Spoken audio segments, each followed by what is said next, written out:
For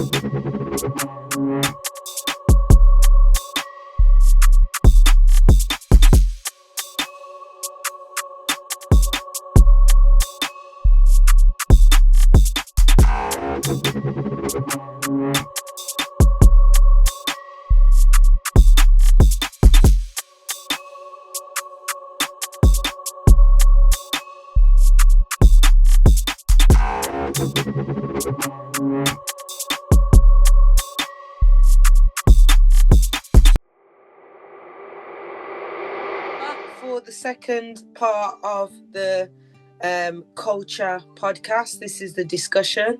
So culture is, as defined by AI on Google, the shared way of life for a group encompassing behaviours, beliefs, values, customs, arts and knowledge passed down through generations.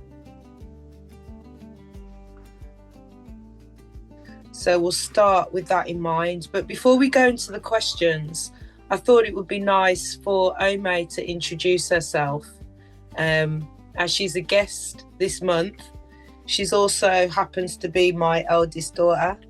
And what I thought in terms of how your presence relates to culture as well is that you are a generation with the most opportunities that we haven't. I had more opportunities than my parents, and my parents had more opportunities than my grandparents, and my great-grandparents were slaves, were enslaved people on the plantation. So your generation are getting opportunities that have never been afforded to recent generations. So do you want to tell us a little bit about yourself and what you're up to at the moment? Well, so my name is Omae. I'm SuperNatural Cee's daughter. Pretty cool. I'm currently at uni studying design, and I guess I'm up to nowadays just kind of chilling with reading, crocheting, and yeah, just kind of also enjoying being at uni so far. But yeah. The generation that are just living the life, mate. Chilling, crocheting, studying. Amazing. All right, so the first question that we're going to start with is, what is a cultural beauty standard that you embrace?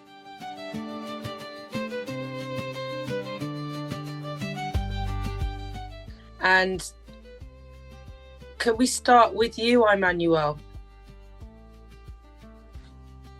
It's an interesting question for me because I'm not sure if there is one that I embrace. Thinking about maybe going to the barbershop. Yeah. That's more of how, you have that barbershop talk, and it's not just, there's a pool table in the barbershop that I go to. So, it's not just about the haircut. It's culture there for sure.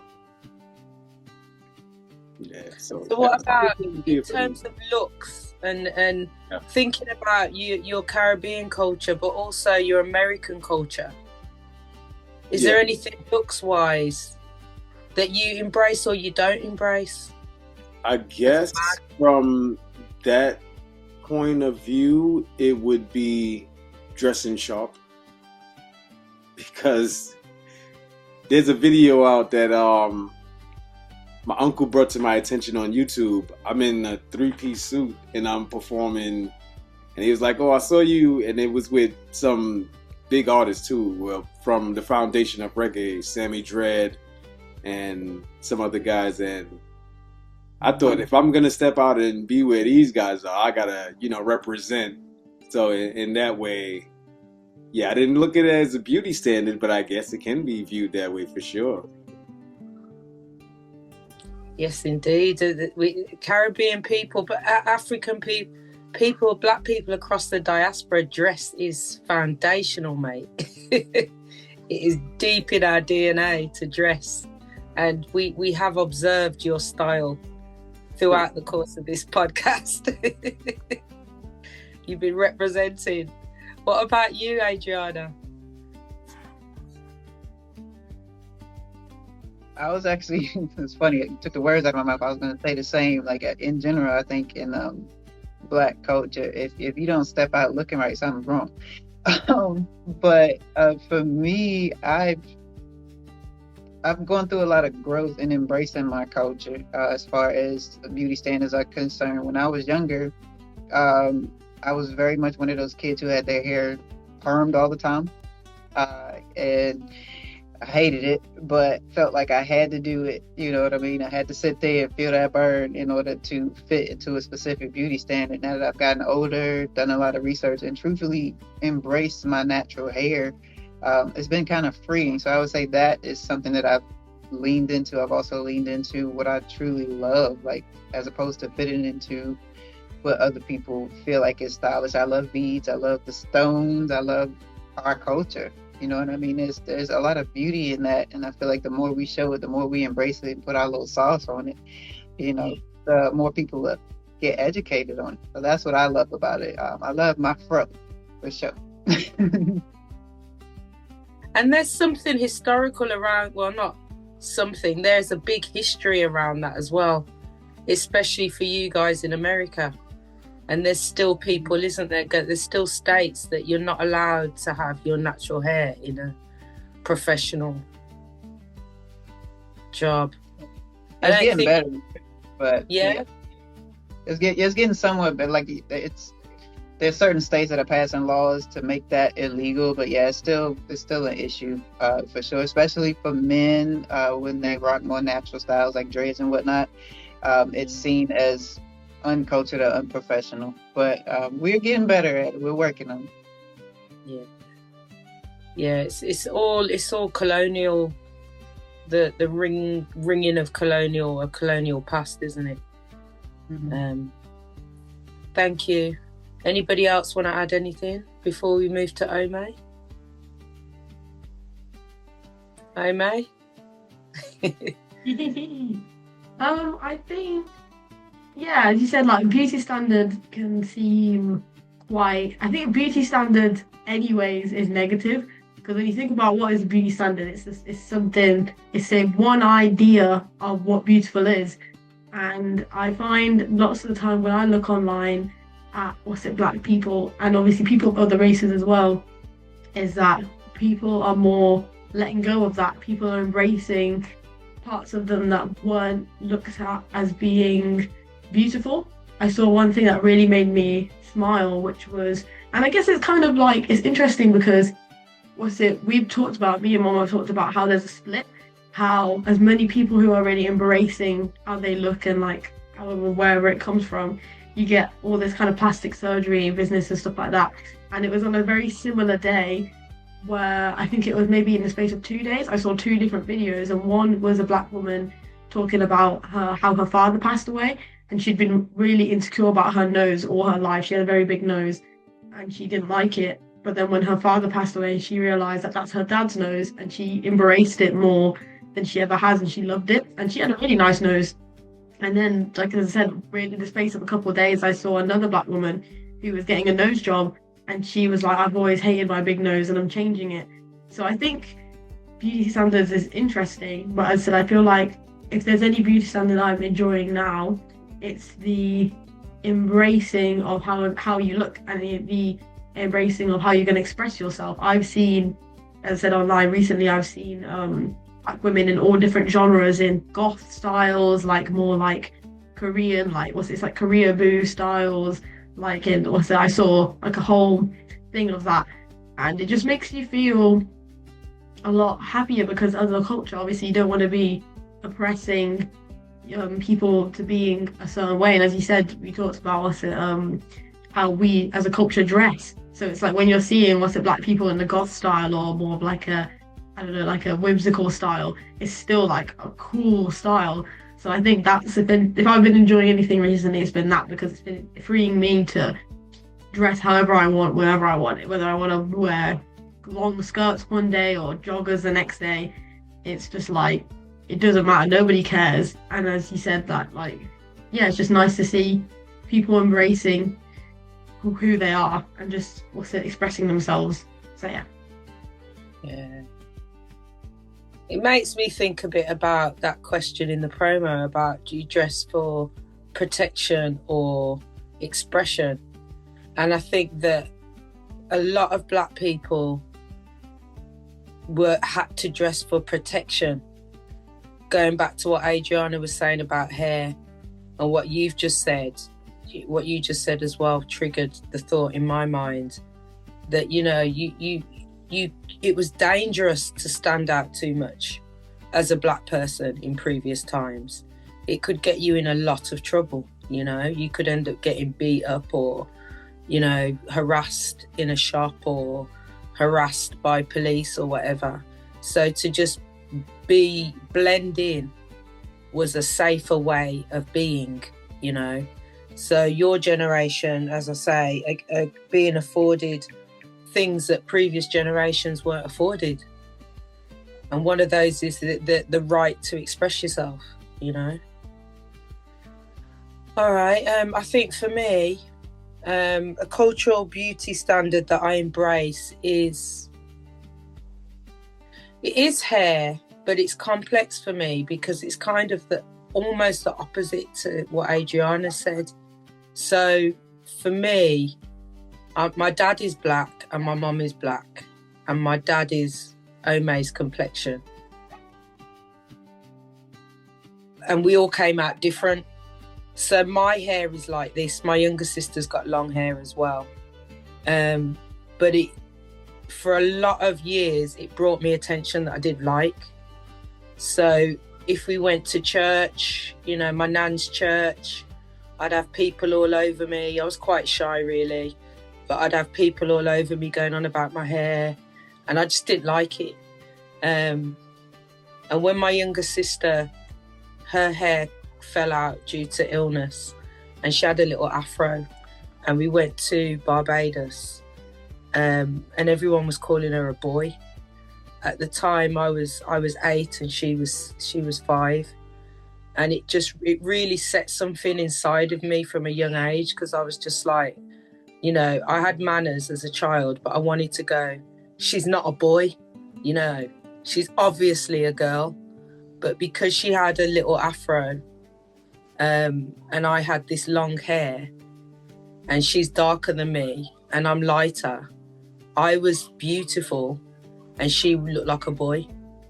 And it was so frustrating as a child. So I've kind of never really, it played with my hair a lot growing up.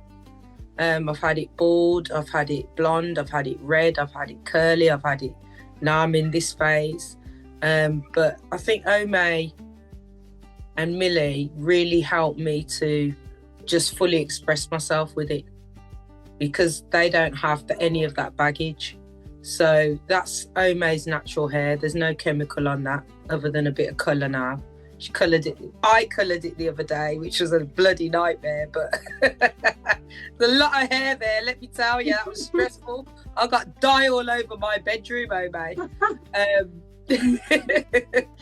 But there's no perm. I used to do the perm thing as well, Adriana, so I understand all of that. Sitting there bunning out your head, coming out of there with scabs on your scalp, and you know, all of them days. I think I stopped doing that when I was about 18, when I shaved my hair off for the first time. So this is my natural hair with colour on it, but I've had abuse because of my hair, or I get people.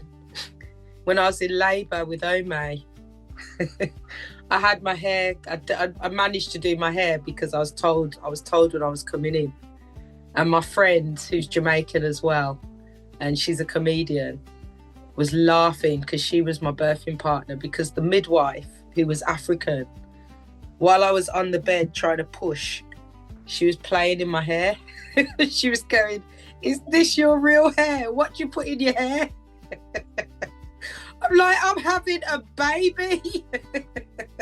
So it goes that deep within our culture. And there are a lot of Africans with hair the similar texture to mine. You know, Eritreans, Ethiopians have this kind of hair texture. And obviously within our gene pool, we've got other things within our gene pool.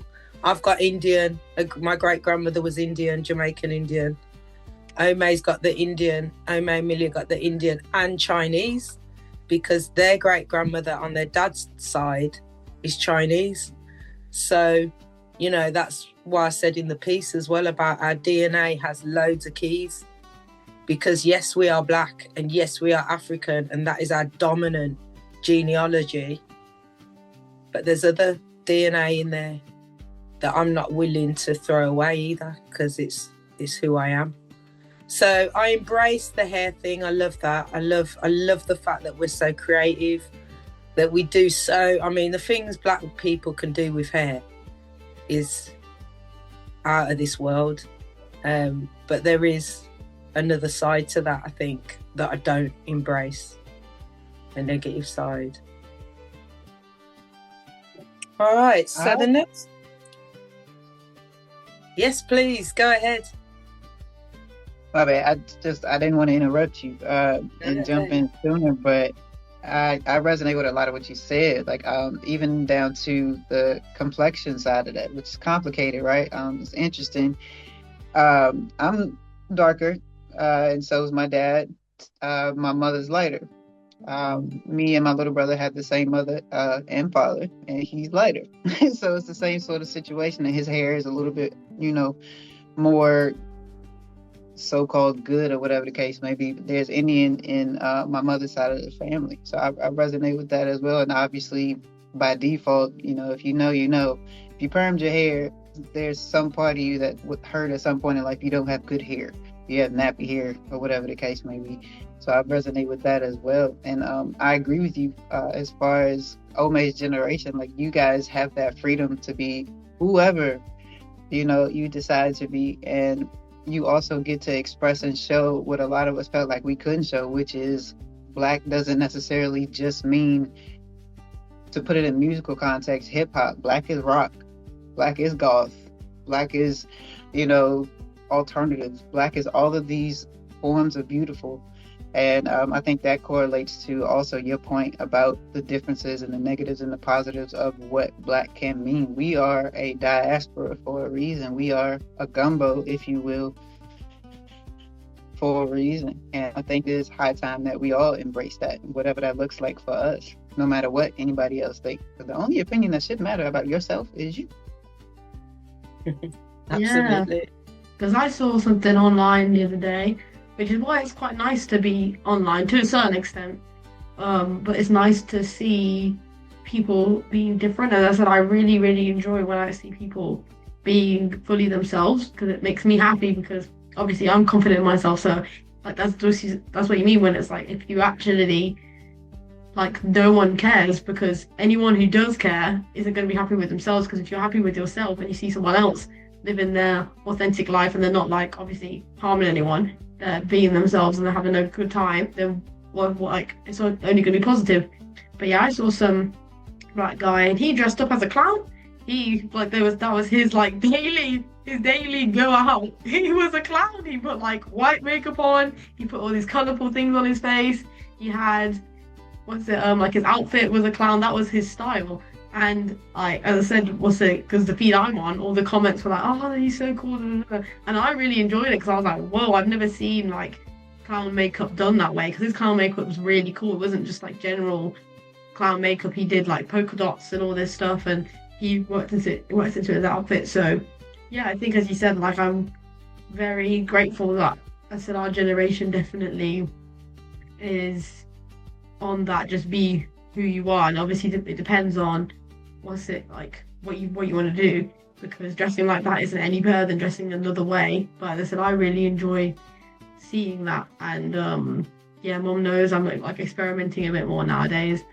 And when my sister came round last weekend, Mum and my sister came round, and I dressed, and I was like, if Millie says something good about my outfit, then I've done something well. And Millie came in and she was like, oh, what are you wearing? I was like, yes. And yeah, obviously I said to my sister, like, what are you wearing? So yeah, I think it's definitely more of a free time. As you said, it's also everyone's being creative, and as you said, Mom, like the creativity that we have is crazy, because as I said, there's still so many styles I want to try, especially with my hair, because I've had my hair like this a lot for my entire life, so I really want to try. Obviously I've coloured it, I still haven't finished colouring it, I'm still going to do something else to it, and then I want to try braids out, and I want to do different styles and all that stuff. So yeah, it's very, very exciting. I'm glad we have that in our culture to just be free. There's on Instagram, there's a black woman that goes out in prosthetics. She's in London. This girl's nuts. When I saw her, I didn't follow her, but I thought this is a great example of how we take something to the next level. So she puts on different noses. She did the Grinch at Christmas, but she does lips.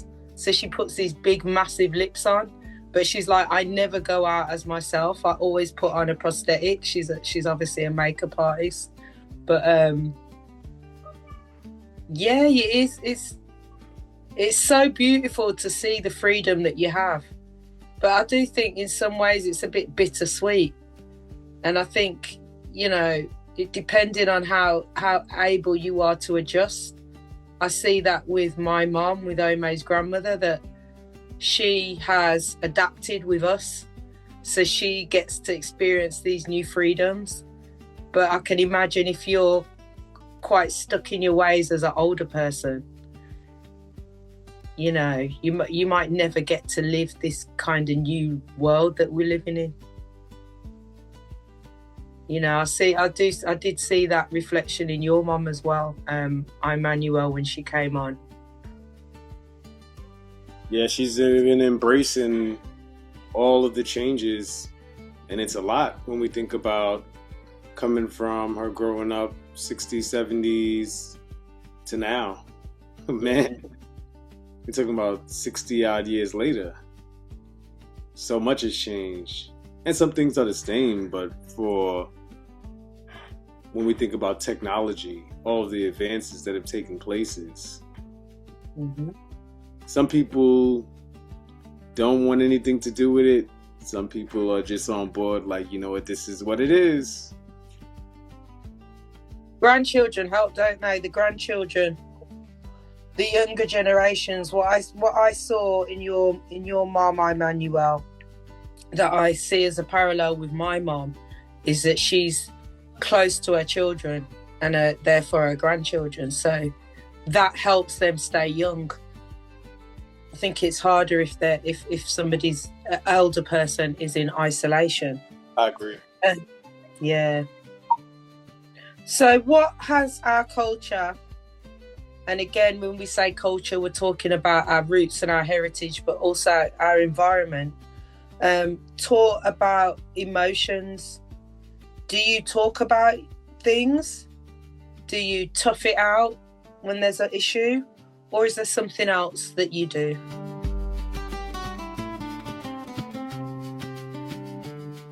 And I'm going to start this one, if it's okay with you, with Miss Omae. Well, thanks, Joe, because you already know the answer to this one. You already know. Definitely in my culture, in my household, we talk it out. We talk it out a lot. We talk it out every day. Yeah, I'm very, very glad. We recently, me and my mom, recently had a conversation about this, about how different people are raised to manage their emotions differently. I had a friend who I was unsure about whether our friendship was lasting, whether we were still friends, and it basically got down to she was managing her emotions in a way that kind of made it seem like she didn't like me, but that wasn't the case. And I definitely, I feel like, I don't know, as a culture as a whole, it's hard to think about, because I'm not sure how other cultures kind of express it. But as I said, I know for myself, definitely I've been encouraged to talk it out, which I think is the best situation, because often getting that other perspective helps a lot. And also also just having the wisdom I don't have. Like mom has said to me, so like the reason, because I feel like I'm quite good at giving advice to people, and it always comes from my mom. It's because that's what my mom's told me. And then, as I said, I know that I've done something right. I think this morning I was telling you about something I told my friend, and you were like, yeah, that's it. I was like, yeah, that's because you said the same thing to me. So I think yeah, I've definitely been taught to talk it out. And I think like there is obviously a time for when you're like, you gotta like go tough through it. But I think yeah, no, I think it's always best to talk it out with someone that also you care about. Nice. I'll go next, seeing as you're referring to me, just to say that I have brought you up in that way in opposition to how I was raised, if that makes sense. So there's a lot of things that I've learned and done differently, doing the opposite because it didn't work for me. So my mum's generation and that Windrush generation and the trauma and all that stuff, they didn't talk. And it's common. I was talking to my friend about it the other day because we were talking about when growing up in a home without a dad. And I was saying, well, my dad was there, but he never even talked to us. You know, my dad was a great provider. He provided financially. We had a lovely home. If I needed money for anything, I could ask my dad for it. But that was where it ended. You know, we didn't have conversations. I didn't talk to my dad about my problems. He didn't come down to the school for anything. And he's forgiven for it because it's a very generational thing. It's common amongst a lot of my peers where the dad either wasn't in the home, or if he was in the home, he wasn't necessarily present to talk to. And the moms as well were busy. Moms of that generation were cooking, cleaning, running around. Mom was always on a move. She was always busy. So if I wanted to talk out my emotions, I'd go to my sister. You sought that kind of solace within your sibling group more. And there were 4 of us. So I would talk to my older sister more than my mom about these things. But my mom is great for guidance. So if I'm in any trouble, that's where I'll go. Mom's always going to give me the right advice in terms of that. But I did make sure that I raised my children, and as a youth worker as well, the work that I do, we just know that it's better to talk. So the worst thing for me is to have a child or children that are holding stuff in, got big problems, and I don't know nothing about it. Like, whatever it takes, I need to hear it. So me personally, I will talk it out, but I think the right counsel is imperative. So I tend to go to family first. I'm more likely to go to my mom or my cousin or my brother, and Omae and Millie as they've got older. So I do talk it out with the right counsel, not with everybody. There's a lot of people that would have no idea about anything in my life. But then it's embedded in me from growing up to tough it out as well. Sometimes it's very difficult for me to talk about things because it is this get on with it attitude. Get on with it. Get you know what you're complaining about. And then you add on top of that, strong black woman. You're supposed to walk with a house on your back and flipping 20 kids and not buckle, you know. So there is a part of me 100% that toughs it out. And then the other thing that I do, I talk it out, I tough it out, but the something else is meditation, is journaling, is going to me, which for me is God. You know, seeking counsel within myself is the most peaceful and probably the most quality if I'm really listening. Because external counsel is useful, but there's always their filter on it. So if you're able to go to God and be quiet and release ego, because my ego does rise up. in things. But if you're able to do that, you can get really good, clear counsel.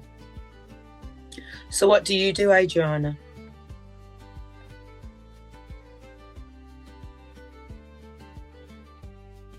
Because this is one of my favorite subjects in general, mindfulness. I do that, but I touched on this briefly before. I come from the generation of the don't ask, don't tell, the suck it up and bear it, the it just didn't happen, ignore it. I experienced all of those things, which translated to a lot of adverse experiences. I also grew up in a household, with single mom. My pop was incarcerated for the first 5.5 years of my life, and he's also 19. So we grew up together. So as you can imagine, my more primitive years, he was making irresponsible decisions and growing as a person, as was my mom. All of these things, combined into, we're just going to do what our parents did because that makes the most sense, and I don't know what else to do. And as we know, older generations have a lot of wisdom, but they also have a lot of unlearning to do. So for me, it's mindfulness. For me, it's tapping into self. Also, it's me talking it out and being the first to do a lot of different things. I'll bring up a subject that for most people is super uncomfortable, like as we know, in this community as well. I've talked about a lot of things where it's like, did she really just say that? Yes, because somebody has to first in order to make everybody else comfortable enough to do so. And that's just my personal opinion, but from what I've seen and from what I've experienced in younger generations and all of those things, we need that, especially in the Black community, but universally in general. So what I do is a little bit of this and a little bit of that with a whole lot of God and a whole lot of love and kindness. You know what I mean? Yeah. Love that. Yes, thank you. I am I. So my culture, and not just mine, I think overall, when it comes to men of my age range, we were taught to tough it out, to fight it out sometimes. Like, oh, you got a problem with that person? Y'all go ahead. Don't talk about it because ain't nothing to talk about no more. We already crossed that line of talking. Just go straight to the hands. Even in the sense of before even that, it's like my son, he looks at me like I'm crazy when I tell him I used to slap box. And he said, y'all used to do that for fun? He said, why would anybody do that to their friends? And that's just how we were brought up. So yeah, a lot of it is tough it out. And as I've grown, I've been introduced to other things like transformative education and meditation. I actually had a rites of passage when I was around my son's age that some elders from Baltimore were able to break down things for us to really put into perspective that, at that time I didn't fully grasp until my later years. But what did they teach you? They taught us things about being a positive role model for the younger people around us, and that's something that I impart on my son because there's lasting impacts to our actions. We may think like, oh yeah, they'll get over it, but we don't know what is causing for someone to go through bullying or being just made to not be a part of certain things, secluded. Or overall, what I got from the rites of passage was to lift up that which lifts you up. So just be that brother for real, because that's what type of rites of passage it was. Nice. And how old were you? I was around 12, 13 years old. Yeah, it's a good time to set that, isn't it? Yeah, for sure. It's formative years. Yeah, and I like the fact that you raised the point about gender, because there is a difference in gender. Because I think as females, regardless of what we're taught, it is second nature to talk. Like, I had 2 little girls that chewed my ear off. You say you want a daughter, Emmanuel, until because I don't know if you've ever seen them Instagram ones where they're going, where they do like a time lapse, and the child comes and starts talking, and then it's nighttime. It starts in the morning, and then honestly, these two could talk for days. But it's our nature to talk as females, you know. And there is something in. Is it nature or nurture? Because I think it's a bit of both when it comes to boys. I don't know what other people think, but I do. You know, boys have. There has been in recent generations this what Emmanuel said: tough it out, suck it up, don't cry, that kind of thing. Adriana. Oh, that's correct. Like that's. I mean, it's not it's not a correct action. But even as far back as the Reagan era, that's been the attitude. That's what was expressed to me by my dad, which is why certain things didn't really make sense to him until he did some study later on in his life. Same thing with my little brothers, both of them. It's the same situation, and both of them are sensitive and like to talk and want, that feedback, but felt embarrassed to get that feedback as kids because of children, because of the way they were raised until much later in life. I think there is a lot to be said about being latchkey kids too. Sorry for but I mean, as far as being the generation of children who had to watch children and in some ways be surrogate parents, we were responsible for having those conversations. So there was a lot of that going on as well.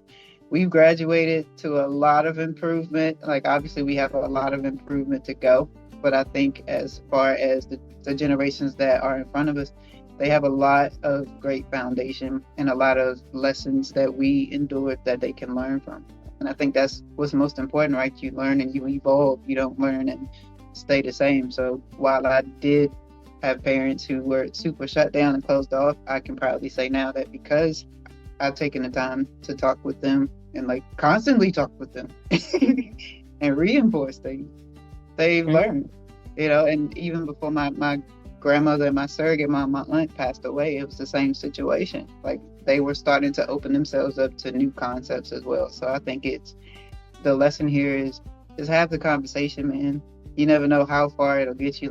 Even if you're shut down the first time, there's something in that person that's going to make them want to ask a question and follow up. So always have the conversation. Love that. Yeah.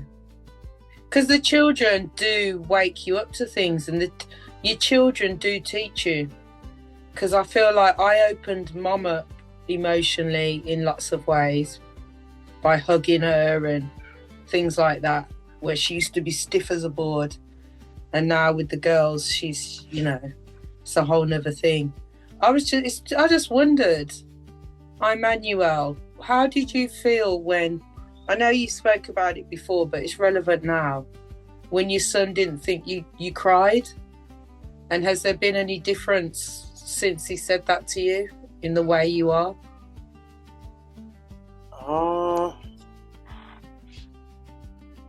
So I'll start with how I felt. It made me think wow, am I just appearing to him as this stone-faced guy or something, and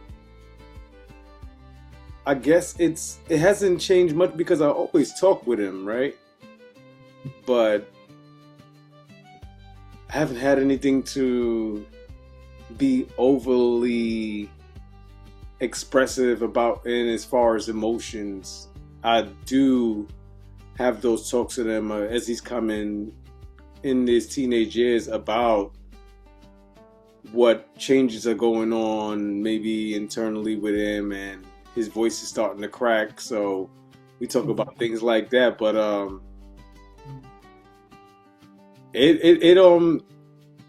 when it came up, it was something that made me think about myself, because it's not like I don't have moments where it's geez, I just gotta go for a walk and get this off. But I don't know, man. Maybe it's something that it's going to continue to come up for me. Well, you can't. I mean, there's something that I think there's something quite. Correct me if I'm wrong. This is my experience. As a black woman, seeing a black man cry, there's something kind of scary about it. You know, because you know it's massive. For me, in my experience, you know something huge has happened because it's not something regular. You know, you don't. It's not something I've observed. I didn't even see my mom cry a lot, actually. I've seen my mom cry about 3 times in my whole life. My mom is not a crier, and if she is crying, she's not doing it in front of me. You know, but it just made me think that maybe it's about people around adapting to men being more vulnerable as well, because it's like there was a podcast I saw with a comedian where he was talking about his wife, and they'd been together for like 20 odd years, and at like the 10-year mark they went through this rocky patch, and she just said, you're just not vulnerable, you know, I don't know anything that's going on with you, you know what I mean, like, and he realized, yeah, I'm not, and he had to start being vulnerable with her to save the relationship. And then when he had a bereavement, he was able to cry on her shoulder, and she helped him sort out the funeral and all that stuff. But I think there's a healing that has to go on. It's not just within our culture, but it is strong in our culture that, you know, a man has to look a certain way. And also, if you haven't got a reason to cry, that's a good thing, isn't it, Emmanuel? Living a good life. Yeah, it's not bad. I mean, things could be better, only because I want certain things, but there's nothing to be down or crying about at the moment. If I looked hard enough, I'm pretty sure I could find something, but then that's just like digging for something, and when you go looking, you'll find. 100%. Omae, do you think there's a difference in generations? Do you think younger people, younger males, are more able to express their emotions openly? I'm not sure. I think I wouldn't know too much about males. I think lots of the boys I'm friends with are a lot more. Yeah, they are a lot more, like I said, not even emotionally, because as I said, I'm not sure, but they are. I'm not sure, because I don't think I've ever seen any of my male friends cry. But then if they were to, I wouldn't obviously be like, he's like judge him or anything, you know. I think it definitely has changed for the better, and I think we know that like it's not good, yeah, obviously either way, to like repress like how anyone feels. But yeah, I've never seen like my male friends cry, and I feel like, as you said, yeah, there definitely is a different agendas, because like also one of my male friends I know distinctively, he will, like as I said, it's a different way of managing emotions. Like if I'm upset, he won't be like, oh, it's okay, he'll like start cracking jokes to make me laugh instead. Like, and then I've noticed that when he's upset, or like he's going through something in his life, and it's been big things, like he's had surgery, he's had like issues, like other, like I think like people passing away, and he just won't say anything about it. He'll keep it to himself. He never comes to my friends and me and is like, oh, this is going on. He'll maybe like say at the end that this has happened, or he doesn't do stuff like that. So I think there definitely is a difference in gender, and I think generally there is more like allowance of that emotion, because but I think as well, as I said, as much as there's allowance, as you said, there are them differences. So even no matter how many times I tell my friend, you can come to me when you're upset and stuff, he just won't, and that's just like his character, you know. So yeah, I think I do think it's gotten better. Yeah, I'm just thinking about as a youth worker, I don't think boys are any less sensitive than girls. And in some instances, I think things can hit them even harder. But the way they are allowed to express it, or they choose to express it, or they've been taught to express it, is different. But, you know, men don't feel less than women. But, for instance, with grief, the women I know, when they're grieving, will just cry. And they'll cry openly around people a lot of the time if they need to, you know. Whereas the men that I've seen that are grieving will disappear before they let you see them break down. They'll go off into isolation because it's almost like opening up that thing. It may not know where to. They may not know where to stop, and then it's the society's perception of it. So if I'm caught sitting down sobbing my eyes out, there's a different perception to if you come across a man sitting down sobbing his eyes out. You know, I think all those things come into play. Thank you for that, Omae and Adriana and Emmanuel. So I haven't thought about this. I hope you guys have, because now I'm starting to stress and panic. What song makes you feel like your best self, even when you're not acting like it?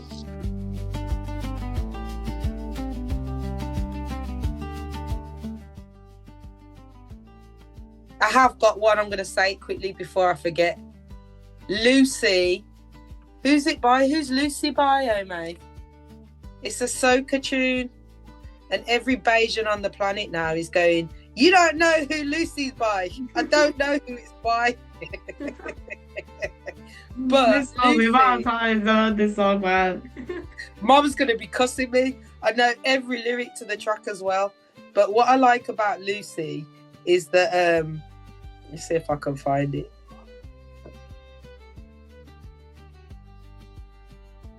Lucy talks about, it's by Destra. She's a Bajan soca artist. And she says, I grew up as a real good girl, always home, didn't go nowhere. And then basically when Bacchanal started, Carnival started, she's on the box, on the speaker box, and she drops it like, and she works it like.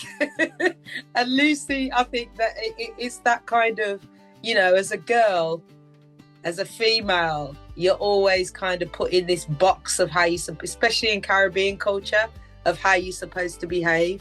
You know what I mean? But if you get, you know, there's certain times you're allowed to brook out a bit.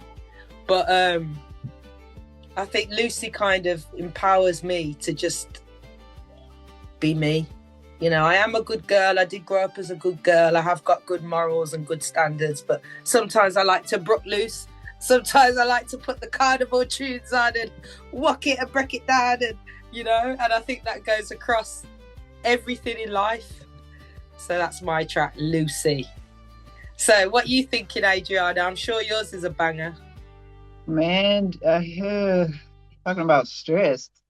I don't personally love the what's your favorite this or that question, because for me it's always a spectrum, because I listen to so much stuff and I absorb so much stuff. But I'll just rattle off a few. Like, I have one tattooed on my collarbone, Love and Happiness by Al Green, Waterfalls by TLC, anything by Salt and Pepper, truthfully, anything by Prince, anything by Janet Jackson. Like there's so many. Anything by Alanis Morissette, that entire album, Jagged Little Pill, is my life. Bittersweet Symphony by The Verb. Like, for each, I would just say, to not, you know, take up too much time, that for each era, if you will, of my life, I have a soundtrack. And now that I've, you know, grown and experienced a lot, I listen to all of those things to sometimes take me back there, just so I can remember and absorb, and also to learn, so I can express it and teach. You know what I mean? What is great about it and what wasn't so great about it. Because if we're being honest, at least from my perspective, like, that each era of music has its great points and it has some not so great points. The 90s were awesome for music, but there's a lot of iffy behavior. Let's leave it there. A lot of iffy behavior, a lot of iffy lyrics, a lot of stuff that transitioned into the 2000s and whatnot, and kind of created generations of iffy behavior, you know. So you kind of have to find the love and the encouragement in the music and kind of dissect it a bit. But yeah, man, my house has always been R&B, it's been hip hop, it's been rock, it's been alternative, it's been all of these things, funk, 70s disco even. Music is life. Music is life. Nice. I like that, definitely. I absolutely agree with you on that. I could throw about another 100 tracks in the mix, but we'll leave it at Lucy. But out of those, what song do you put on when, like, you're feeling low and you gotta go and do something and you want to, like, come on? For this era of my life right now, Jill Scott, Be Great. Highly recommend that album, to whom it may concern. But Jill Scott has been an inspiration for me since I was a child. But right now, her new album is on repeat, and the song Be Great always gets me up when I'm feeling a little low. Nice. I like living my life like it's golden. Living my life like it's golden. That's a good one, isn't it? Live your life like it's golden. I'm going to check out that new album because I do like Jill Scott. Absolutely. Gotta do it. Yeah, it's awesome. She's a poetic lyricist and just an amazing artist, isn't she? That's what's beautiful about Jill Scott, is that she's a true artist. And very spiritual, not religious, spiritual. Well, I have to say that I warmed to her even more when I heard her on recent podcasts talking about drawing her sword. Drawing her sword and cutting people's heads off. I'm glad you saw it. I'm like, I thought of you immediately. I'm like, Caroline. I'm glad you saw it. You are that draws a sword. Yeah, man. She even mentions that in the music. Like, all right, we said it a few times, but yeah, check out that album. I mean, check out that album. Will do. Thank you. Over to you, Omae. Yes, I agree that there's so many songs to choose from, because I listen to a bunch of different genres. But I find that I'm gravitating more towards jazz nowadays. I found a jazz album called Chasing Shadows by, what's her name? I can't remember. Nubian Twist. Yeah, Nubian Twist. I looked it up after your promo. Yeah, I really like it. I don't like all the songs. I like about half the songs, just over half. But I really, really like it. And yeah, I think there's just something about, like, I think it would be that album right now. But then if I had to pick one song, there's one song called, None of Your Business. And it's this, Korean lady. And she has her whole album. It's mini-series too. And it's, it's her and this other guy who does beats. And it's funny because both of them are behind lots of popular K-pop songs. Like when they even produce music and stuff, but they obviously have some music themselves. But yeah, no, I really like it. The whole album is in Korean, but I really enjoy listening to music in different languages because I find the sounds different. So there's another song, I think it's called like Kepalo. It's on here somewhere.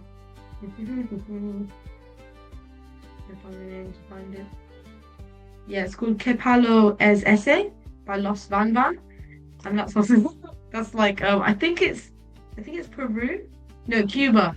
So it's in Spanish, and that's another song that I really like. I have an album of songs that I listen to in the morning, and that's one of those songs because it just really gets you up and gets you moving. And yeah, it's just nice. Any song with a different language where I don't actually have to focus on the lyrics, because as good as lyrics can be so beneficial when it's like empowering. But then there's so many times where you're like, oh, I love this song, but the lyrics, what is this? And it's nice to just have the vibe and just hear the voice rather than like always listen to the words. So yeah, I'd say what's it? Yeah, mixture, but I'd say None of Your Business by Sumin and Slom. That's what's it, the one I always put on. Nice. She is the evolution of me because I ain't listening to nothing that I don't understand what they're talking about. I want to know what you're saying. I ain't singing along to nothing. You could be chanting murder everybody. But Omae and my music are not the same. Our tastes, are they?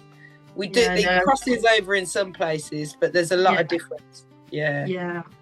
Because even I think that all of us have different music styles. Millie listens to a lot more slower music, and we both listen to hype music, I think, but it's in different genres. Because you listen to more like like grime and stuff like that, because those were the artists of your generation as well. Whereas I listen to a lot more. I listen to a whole bunch of random stuff, but obviously that K-pop's the main one, and I like that music because I like to dance, and the same thing. It's hype. So it's just similar things in different versions, I'm amazed in the K-pop society at university, by the way. Just the treasurer. Collect the money. There's a lot of positive things to say about K-pop, honestly, and the anime culture as well, just in general. But before we head to I Am Omae, check out Samara Joy. She's around your age and she does jazz. I think you might like her a lot. And her voice is top tier. Just wanted to suggest that. I'll note that down. Samara Joyous. Samara Joy, and she won 2 Grammys actually before turning 21. So yeah, she's like a prodigy in jazz, and she sings a bit of everything. And for me personally, she gives me like Anita Baker voice vibes. If you know, you know. She's super soulful and like dope. But she's for your generation. I think you would love her for a mellow out, for a chill vibe, since you're into jazz right now. Nice. Yeah, I'll give that a listen. I'll let you know. Thank you. Lovely, jubbly. And you, I Am I? What's your motivational tune? Yeah, it depends on the day, right? But if I had to choose one, which is tough, it would be Bill Withers' A Lovely Day. Nice. Yeah, that's interesting. Not some hardcore hip hop track. Just something relaxed. Something that's like, it's optimistic. Yeah, absolutely. So we're thinking about, getting through, and that's one for me. And vibrationally and frequency wise, it's probably got that right frequency, isn't it? Because it's that older music. When's Bill Withers? When's that song from? What era? 70s? It's gotta be late 70s, early 80s maybe. It's 70s for sure. Him and Al Green are in the same generation. Such a lovely day. Lovely day. That song has been rinsed and repeated our whole lives, isn't it, really? Yeah, it's a big one. Lovely. All right, so we're going into the final straight of this podcast. And the last question, which Emmanuel was kind of big on bringing into today, which I like, because I think it is a really good question. It's going to get your brain cogs turning. If you could create a new tradition for the next generation, and Omae, that's your next generation, yeah? The children under you. What would it be?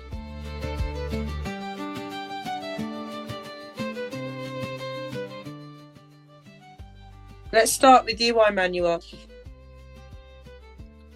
I'm glad you did, because I don't know if I would create anything new, but I would love for the generation coming up after me to not lose sight of the past, right? So while embracing new culture, still have that ancestral veneration. And in the hip-hop culture, the elder statesmen in hip-hop are pushed aside and looked at as they don't have anything left to contribute.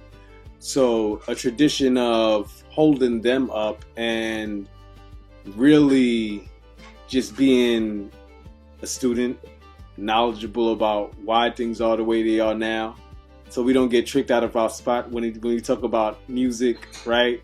And rock and roll doesn't look like the people who originated it for whatever reason. But yeah, that's a tradition I would like for them to hold on to, is that just knowledge of self.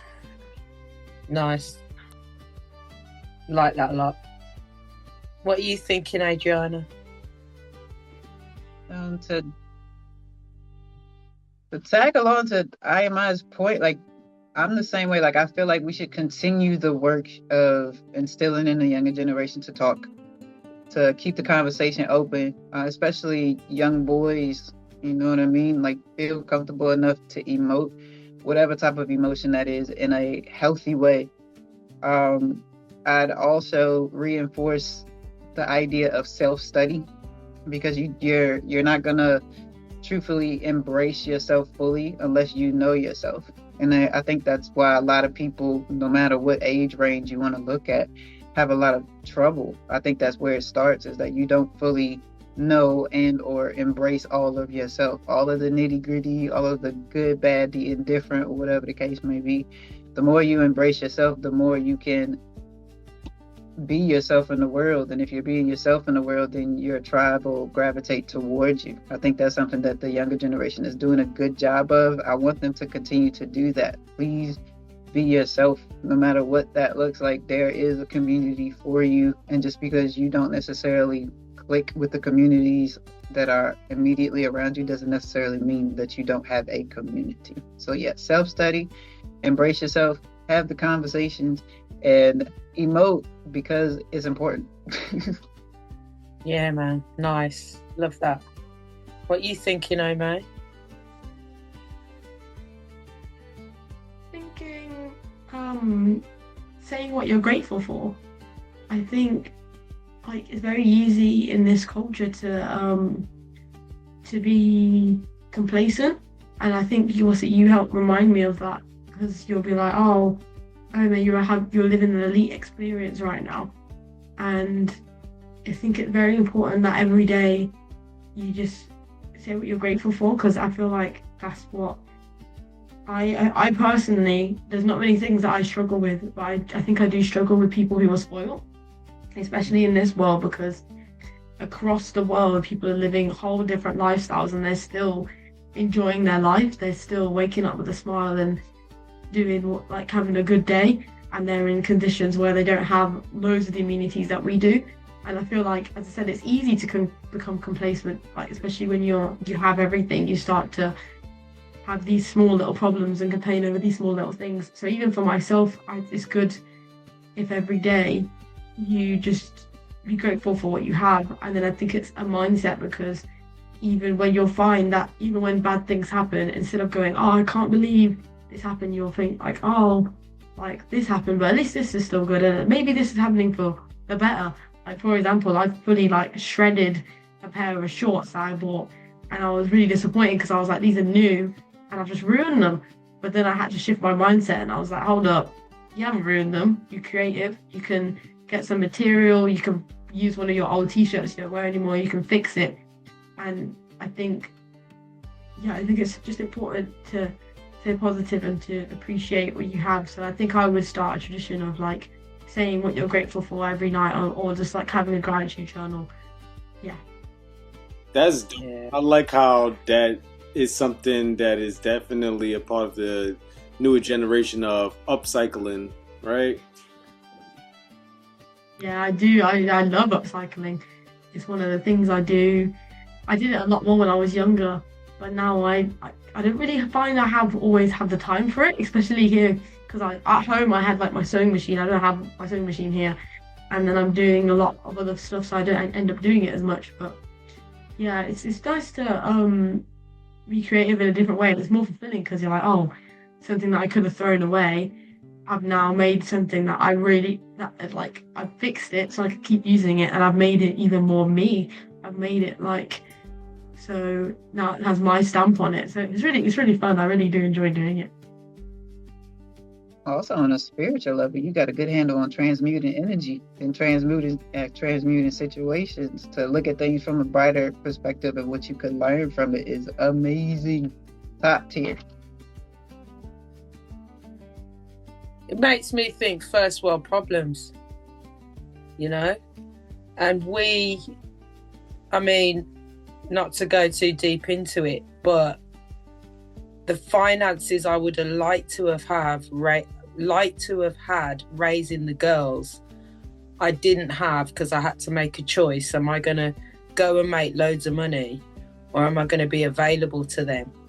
And I decided it's more important that I be available to them. And it's through that creativity, every creative will say it, you know, the creativity really thrives in diversity and challenge. So, you know, upcycling came about because if I had loads of money to throw around, maybe they wouldn't upcycle. Maybe they wouldn't crochet. You know, they learn these things through keeping that jar. And it was also school, and Omae did physical geography, which I think opened up her eyes a lot to things. Because in physical geography, you did like about the favelas in Brazil and things like that, didn't you? Yeah, you see how people are living like on top of each other, like how closely packed it is. And as I said, like you don't even have to look very far with all like the wars going on and just other ways that people live. Like this is a very, very cushy life. And even like you've joked about it, Mom, about how there's not any animals around. Like I was outside the other day and a fox ran through the bush near me, and my heart was like, oh my god, my heart almost dropped. But then I was like, it's a fox, like there's nothing else it could be.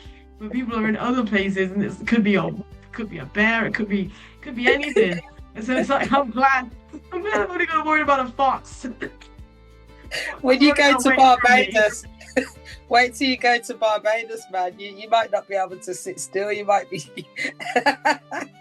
I got chased in London by a fox one time. It probably had ate some crack or something, because there used to be crack squirrels as well in one of the parks. One of the parks by us. It was actually in the news. When I lived in Camberwell in London, which is next to Peckham, there's this park we used to have to walk through, and people were using in the park, and then the squirrels were licking the syringes or whatever. So they were cracked squirrels. But this one time I was in London, and this fox was staring me down, man. And I was like, yo. And the fox started to run towards me. I had to run from the fox. So yes, be grateful that there's not all these mad animals about. I'll tell you, I'm not down for these mad animals. But in Africa, it's monkeys, isn't it? They talk about monkeys. And in the Caribbean, you got monkeys. Yeah. So what was the question again? I digressed hard there, sorry. I think it's if you could create a new tradition for the next generation, what would it be? Yeah, I think mine would be around, very similar in line to, I loved what you said, by the way, Omae. It's gratitude based. I think we could all do with that. First world problems, as I said. A lot of people don't get it. But I mine's a bit like what Emmanuel was saying. When I thought about it, I thought generations and gender. And I think that it's about going back into the past, because if something isn't broke, don't fix it. It's almost mind-blowing to me how far away from some of these things this culture can be at times. I don't think it's necessarily as bad. I do think that I'm impacted by what I see online rather than what I see in reality. But it's just healing that, bringing back that tradition of respecting the generations. And it goes both ways. It's not just about young people looking up to elders. It's also about elders listening to young people, learning from them, but also giving counsel, because there can be elders that don't want to give counsel, that don't want to share their wisdom, that want to hold it in. So I think it's the generational thing. I think that it would be nice to see that really strong again. Although in reality, I think I do see it demonstrated around me, in the community and in my own family. And then gender, again, I think for when you live in a society where you've got incels and red pills and there's some of the craziness again that you see online, you know, both genders are valuable. Both genders, it's the yin and the yang, like with our logo for the well-beings that Emmanuel designed. You know, you need both parts to create a successful whole. And it's kind of crazy to me. I was talking to a male friend the other day, actually, and he was saying that this whole incel red pill thing, it's like, do these people just want to be depressed? Like, why as a man would you choose to hate women? Like, women bring so much joy to men. Why would that be the road that you choose to go down? It's kind of crazy, but it goes the other way. There's a lot of women out there that don't think much of men and will vocally say it, you know. I saw something the other day of these women going on dates and then starting to film the man because he took them somewhere they didn't like.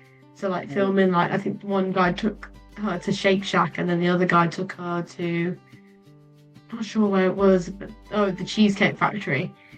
And then bear in mind it's the first date, like off like a dating app or something. And yeah, they start filming them and they're like, oh, look where he's taken me. Like, oh, like one of the women was like, oh, you take a beautiful woman like me here. And the guys are just like, I thought you'd like it, you know. So yeah, I can definitely go the other way. Yeah, it's got to heal, man. It don't make no sense. It's just crazy. It's like going, I hate water. I'm only going to drink olive oil. You can do that if you want, but it's not going to feel nice, is it? It's going to get stuck in your throat. You're going to be dehydrated and eventually you're going to die. You know what I mean? There's no sense in hating or having bad mind thoughts or whatever about the opposite gender, you know. But again, there's healing to be done within each gender itself. The jealousy and competition between women and that exists between men as well. So I think that's the traditions. If there's a tradition that I would like to bring forth, it's around that, making sure that the younger generations really understand that you can't disregard those things. They're essential to your own well-being, really. So that looks like the end. Is there anybody that would like to add anything around culture or any of the questions that we've talked about today? No?